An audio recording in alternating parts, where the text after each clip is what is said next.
All right, we are live here with my good friend Craig LePage. How you doing, Craig? Awesome to be here, and I appreciate you having me on. This is awesome. Looking Yeah, forward to it. thanks for coming on. I'm sure a lot of people in our group already know who you are for how active you are inside of our RevShare organization and how you're just absolutely crushing it. But if you could just share real quick who you are, where you're at in the world, and what your real estate business looks like, and then we'll move on from that.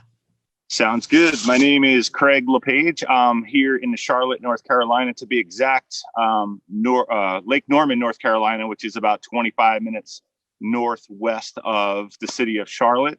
Love it here.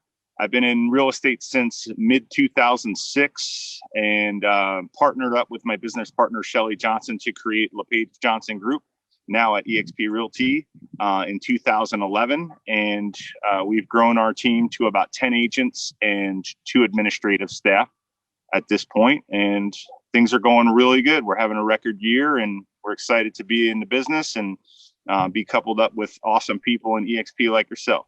Love it, love it. So what does a record year look like for you guys?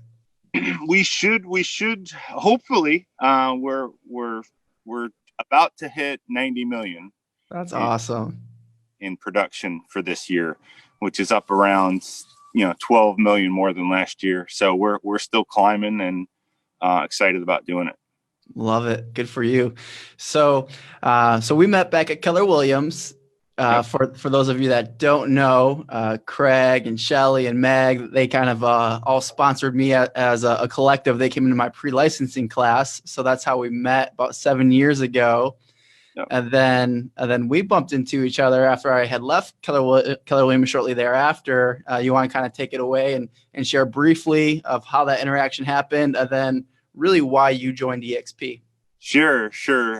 It's pretty funny how that happened. You and I always kind of joke about it. Like, AJ flipped the script on us. We when he got into the business, we went in and went to a new licensing class and looked for some good agents and some people that we thought would make it in the industry. And we all said, AJ's awesome. That guy's got it. He's going to make it. So long story short, fast forward, years go by, AJ crushes it, builds a team, exactly like we thought he would. And then, he was gone. He left Williams, and everyone's like, oh yeah, he left. I think he's doing his own thing and this and that, but he's in the office next door, the building next to the Keller Williams we were in. But he still seems to be doing good. Everything's going well. So long story short, I'm walking into the office one day and AJ's walking across the parking lot going into his office, and we connect, and AJ's like, hey man, what's going on? How you been? So we small talk for a while, and he says, hey, if you guys ever decide to leave Keller Williams, you should really take a look at this company that I just joined. He's like, I buried myself in a room for days researching this, poking holes in it. It's really something unique and different. Little did AJ know at that time that Shelly and I had really planned to leave Keller Williams, and we had this idea to build a boutique brand because we didn't know where else to go, and we were searching for something, and that something was to give something back to our agents above and beyond their next transaction. Because, in real estate, we all know we're only as good as our next transaction. We had built a team, luckily we had some great talented people, real estate's up and down, some of them are going to be all right. But, we wanted to make sure 10 years from now that, looking across the table from our friends, our family, the people on our team, that they were going to be in a good place. And at a traditional brokerage model, that was not going to happen. So we said, we're just going to try and create something that, has some kind of benefits package above and beyond the next transaction, bonuses, match a 401k. We were just brainstorming. We were on the track to do that when I bumped into AJ, and he said, I'm going to send you some information. Take a look at it. Let me know what you think. That was the infamous webinar. I watched it and I was blown away. I was like, this is what we've been talking about, but on a scale. And I got Shelly to watch it. We talked to AJ. AJ put us in touch with someone, Brent Gove, who many of you know. And about 5 days later, we were on a plane to San Diego to try and vet this company and really poke holes in it and get great ideas to come back and do our own thing. We really had no intention of doing it. And that's the process, right? It's like I bumped into you, I shared some information, which was a video, and then third-party validation, getting you on the phone with somebody in my upline. Yep, absolutely. Because, I mean, you nailed it. You yeah. nailed it. And at that time, it was just because that's all I knew how to do. I knew I was not going to convince you because I didn't really know how to convince you at the time. And just by luck, I kind of did the right process. And now that's the process we're teaching. So yeah, it is. And that's crazy, and thank God you did it that way. And, and not to say that, you wouldn't have convinced us. We're very open-minded. And I think, if we can give one bit of advice, or I could give one bit of advice to someone out there that is not yet with this company or is with this company, always look at opportunities, whether you think they're good or bad. Learn from them, because you never know what you're going to bump into. You never know what's going to spin out of it. And that's really how Shelly and I have built our business from an $11 million business to a $90 million business in about 7 years, is just being open-minded. We disagree all the time, but we talk about it. We lay everything out on the table, and we're open-minded, and that often comes out with a better idea. And we would have missed so many opportunities, including this one, which is the holy grail, in my opinion, of real estate, if I was not open-minded in talking to you. Yeah, 100%. And I feel like a lot of times in the real estate industry, we hear don't chase squirrels, don't chase squirrels. And I was a firm believer of that for a long time, and still am to a certain extent. But if you're so like tunnel vision where you can't be open to new opportunities, it's like, what are you missing? And a lot of the times the people telling you not to chase squirrels have kind of ulterior motives. I was just talking to an agent recently, and he brought up, is eXp, as I was sharing it with him, just like another squirrel that I'm chasing. And his real estate coach, who wants him to build a real estate team and focus on nothing else, and he's getting paid because he's coaching this person how to build a real estate team, is telling him that, yeah, it's chasing squirrels. When you and I both know, to be able to build a team like you have around the country, that's like the ultimate team building platform. It's twofold. And to kind of elaborate on the squirrels thing, in order, you don't have to necessarily chase the squirrel, but you can watch them. Exactly. Watch them, see where they're going, see what they're doing, be intelligent. If you're against something, at least be able to have an intelligent conversation about it. And if you can have an intelligent conversation, that means you've researched it. And if you researched it and it's not a good fit for you, amen to you. That's great. Right. But you should at least know what you're talking about. And I try and learn about the things that I don't think I necessarily agree with. But I like to have an intelligent conversation when someone says, hey, why don't you do this? Or have you looked at this? I can talk about it. And I think that's important in business in general. Helps you grow. Great point. Look at the opportunity. If it's a good fit, maybe chase it a little bit. If it's not, just make a snap decision and don't focus a lot of time on it. Absolutely. Cool. So let's jump into, you joined eXp 2.5 years ago. Correct. Yep.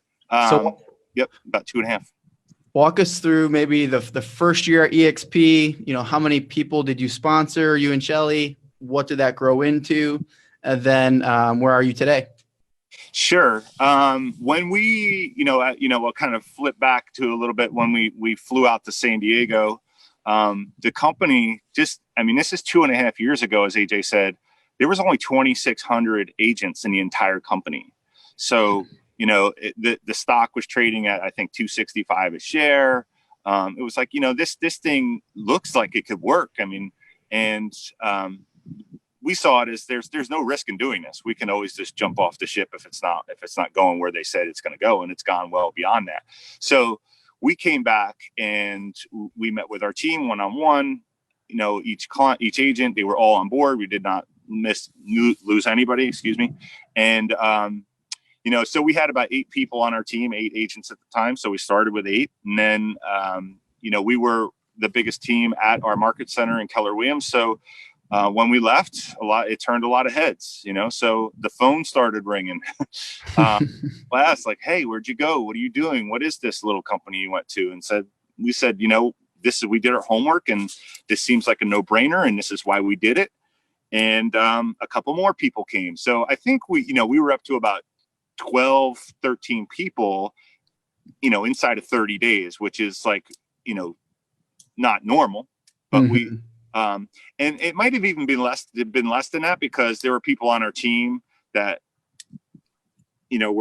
some people on our team were brought to the team by other people. So we put those people under the people on our team to be them. So it might have been 6 from our team, and, another 2 or 3 came over after that. So probably around 10.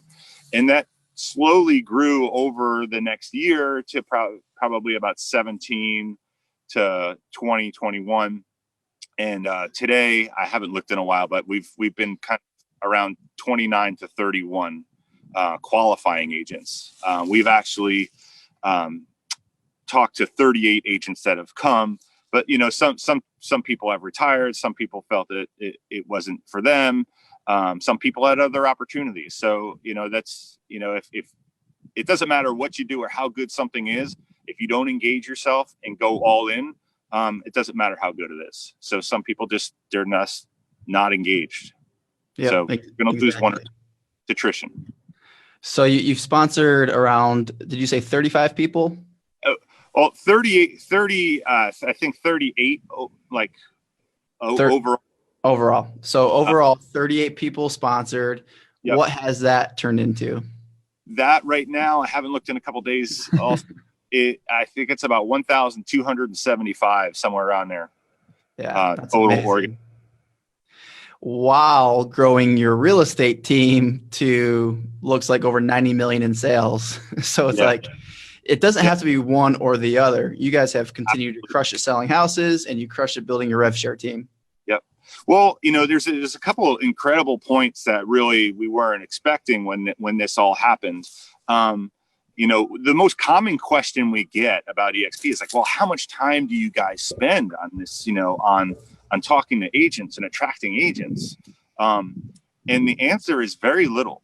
Some weeks it's like an hour or 2. Some weeks it's 6 hours, 7 hours, because there's someone came to us, or a relationship has grown to a point where they want to go and they want to meet and learn more about it. So that's very staggered, but it's more about the relationships rather than going out and trying to like cold call people and really.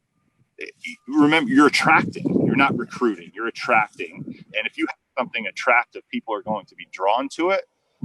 So we're very open about like how eXp has helped our company and helped our team, and how the collaboration has changed our site, our look on the business, and how we are friends with other agents that we never had relationships before with, and how that's helped grow our business.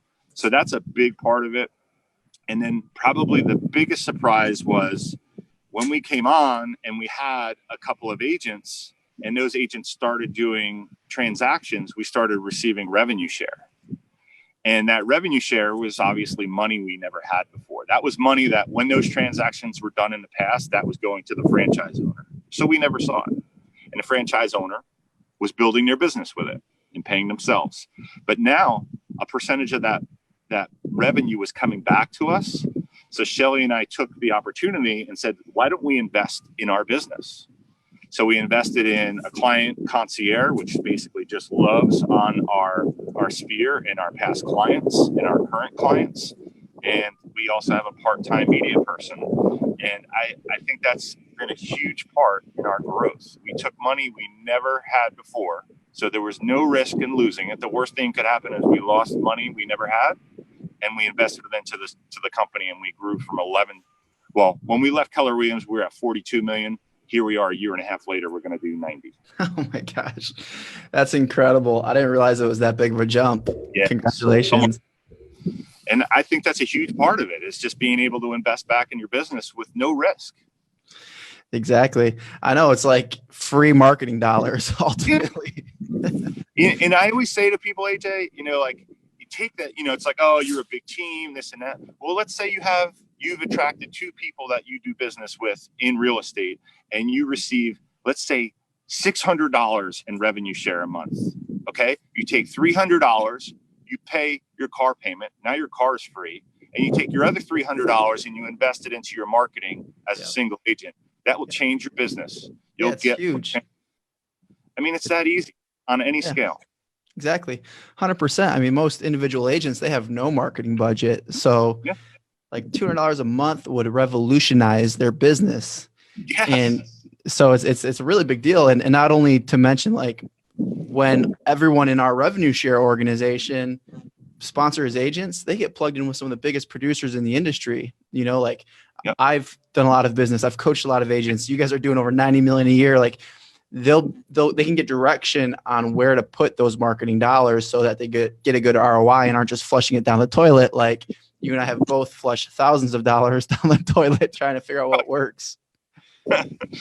So that's such a true point. And it doesn't matter what level you're at. If you're doing 3 million as a single agent, or you're doing 90 million. I mean, maybe there's people probably listening going, wow, they did 42 or 40 million. They're going to do 90 million. But I mean, there's people in this company that make us look tiny. Yeah. And we look up to them and they're like, hey, what do you want to know? You want to do a call. I'll tell you everything I know. And everybody wins. It's just an environment that's so rare. And you never see it anywhere else. Yeah, it's so cool. So what would you say has been working best for you guys in terms of sponsoring frontline agents? I'm a big believer, and I know Shelly is too, is not making that an agenda, making it more about how can I help you and building a relationship. So if you're building a genuine relationship with an agent and they're somewhere in the business where you already were and you can help them, or even if you're not, even if you can just connect them with someone that can get them to that next level and expect nothing in return and keep their relationship going, they're going to know you, like you, and trust you. And then when that time comes, they know you're at eXp. They know that you're honest, you're helpful. You're going to be the person they come and talk to. So, that's been the biggest thing is the one-on-one relationships.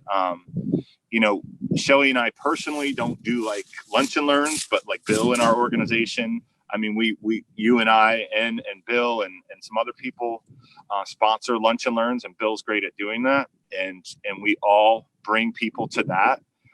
If that opportunity is the right opportunity to bring someone to.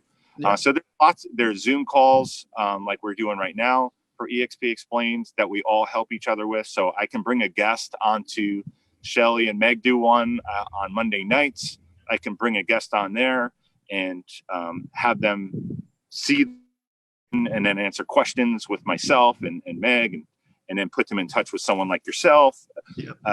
It's just so many opportunities. You don't have to do it yourself, and you shouldn't do it yourself. 100%. Just as a side note, anyone watching, ask questions if you have them. And I see Adam Day just popped on from the UK. What's up, Adam? What's going on, man? That's cool, man. Like from an outsider perspective, what I've seen you guys do so well, and the same thing you did inside of your real estate business, is ultimately you approach it relationship based. You guys aren't heavy prospecting. It's not about like massive numbers. It's build authentic relationships, and your real estate business and now your agent attraction has thrived because of it. True. I mean, people ask us if you had to describe your business, meaning our real estate business, which, like you just said, it really is the same for our rev share organization, is relationships and exposure. Yeah. So you build relationships and you stay you're front of mind to all these people with exposure. So you're on, you're going on Facebook Live, you're doing lots of marketing. You're trying to hold events, you're trying to help people. You're always somewhere. Yep. If you stay in the exposure part of it and you have a strong relationship, that's how we've built our team. I mean, it's because we're in front of our clients and we're always building that relationship. Yep, exactly. How important would you say it is going to like the events? Because, I'm at pretty much all the events and I see you at pretty much all the events. Like how important is going to events and why? 100% believe in events. People look at events and they sit in, the breakout sessions or, the main stage, and there's some good nuggets in there, but I would think you would agree with me.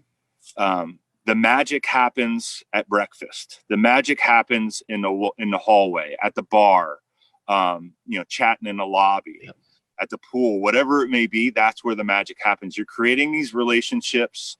You're getting that inside scoop, that the nuggets of things for your business and relationships that help you tenfold in every other area. And just being in that environment is contagious. And I think it's important to go. Like I said in the beginning, if you do not engage on a local level, on a media level and an events level, you're not engaged and you're not going to grow. You've got to grow with the masses, and help the people around you will help you, and they'll help you. Do you know any revenue share earners, whether it's in our group or the entire company, that is earning, say, more than $10,000 a month who does not consistently show up at events? That's a great question. And I don't know. I don't know of a person. All the people that are successful in that light are at the events. Yeah. I mean, I don't even know anyone probably over $2,000-$3,000 a month that aren't at the events. Right. You're right. Because when you said that, I started thinking of the top earners, and they're all there. So it's like, we're coming up to 2020. One thing that I always do is I try to get on my calendars all the events that I want to go to. I always like to go to the eXp events for sure, the Brent Gove leadership events that he does for agent attraction, and then some personal development events. These are things that I'm putting on the calendar now, so I plan for them. So it's not like April rolls around when we have shareholders coming up and it's like, oh, I didn't plan it in and now I got to do this instead. It's like it's a major priority. For me, one of the biggest things of going to the events was that it created a high level of belief that I could do this. Yep. Like before that, it was like I heard the stories of everyone crushing it, and it's just like, oh yeah, they can do it, great for them. And then I got there and I was meeting so many people where it's like, you know what, if they can do it, I can do it. And they're willing to support me, encourage me, and tell me their secret sauce, which there's no secret sauce, but just do the work. Well, whatever anybody is striving to do, whether it be, at eXp and building an organization or building a team or just building your business as a single agent or a small team, you will run into the people that are 2 miles down the road further than you are. Yeah. And like you said, it makes it like it is possible. Yep. There is struggle on the road. I met so-and-so and they told me about their struggles, and that reflects where I am right now. So it makes me feel good that, they made it and this is how they did it. And this is what the advice that they gave me. I mean, you're so spot on about that. And you're not going to get that sitting at home. You're not going to get that sitting in a coffee shop. No. Sitting at home when it comes to agent attraction can be a lonely place. You got to get out there and get to the events. Yeah. So since we're talking about events, I know the Christmas party for Charlotte's coming up next week. And I think one of the reasons why Charlotte's grown so much, the biggest reason is because, our leadership there really just crushes events. What would you say to maybe a individual agent in a different market who's looking to get events going or contemplating it, or like a small group? Like how should they get started with that, in terms of like, the social stuff, just making it fun, building a good culture? Yeah. I would try to find people that are, so, I mean, if you want to do that, that means you have some drive, so you're a good point person. I would try and find someone else, preferably in your organization, but they don't have to be in your organization. They can be, someone that's not even in your organization, and just say, hey, you know what, I'm thinking of doing this. And if you find someone that's got that same drive and same wants. It's not about like, well, what are we going to do with the people when they come in the door? Which one's yours? Which one's mine? I mean, that's always just the silly question that people have, but it's like they're connected to someone. They have a relationship, and they're going to feel like they're going to bond with someone and they're going to get the most help from someone. And that's going to be taken care of all by itself. Focus on the bigger thing at hand, which is helping them, helping people, helping everybody that walks in the door with a great takeaway at your event. And then beyond that, in building a relationship with all those people without expecting something in return. And I think if you do that, you'll find more and more leaders that step up and it's just, once again, it's about exposure and relationships. If you get enough people on board, they have enough relationships between all of them. And then together you build, you put a meeting together and you create exposure. Yep, exactly. And that's key. It's getting enough people on board. What I found is a lot of people will reach out to me and just say, hey, I've sponsored 10 people. My group's at 30 and I just can't get anyone that wants to, meet on a regular basis to do lunch and learns or to mastermind, whatever it is. And it's like, you can't pull people. They got to want to go with you. And a lot of times it's just getting new people. Yep.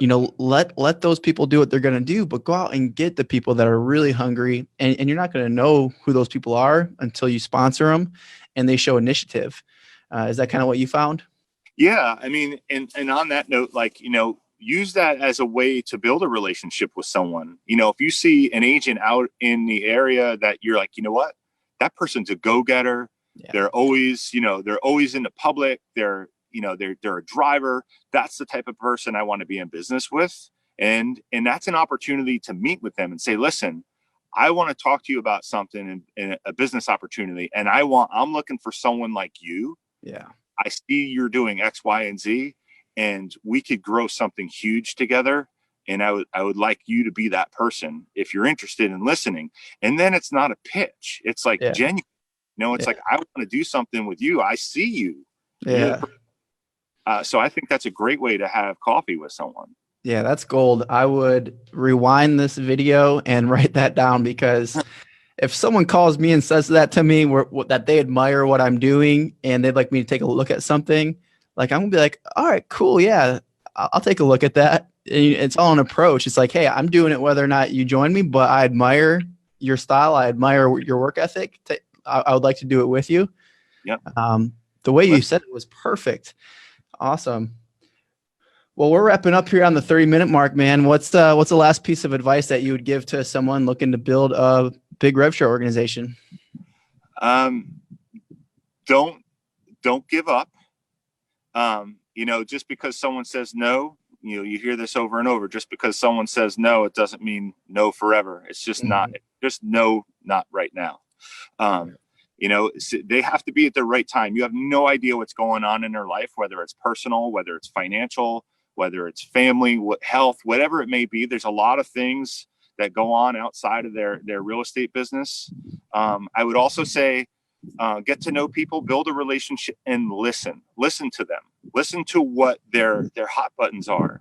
Do they always talk about splits? Do they always talk about money? Do they talk about marketing? Do they talk about growing something, growing a team? What's their pain points? If you listen to what they're talking about, then you can have a conversation with them rather than just trying to throw a bunch of information that they're not interested in hearing right now, because it has nothing to do with what they're talking about. So listen, I would say listen and don't give up. That's so good. That is great advice. Great advice. And like you started this off with, I just happened to share it with you at the right time because you were looking, and I could have had no idea.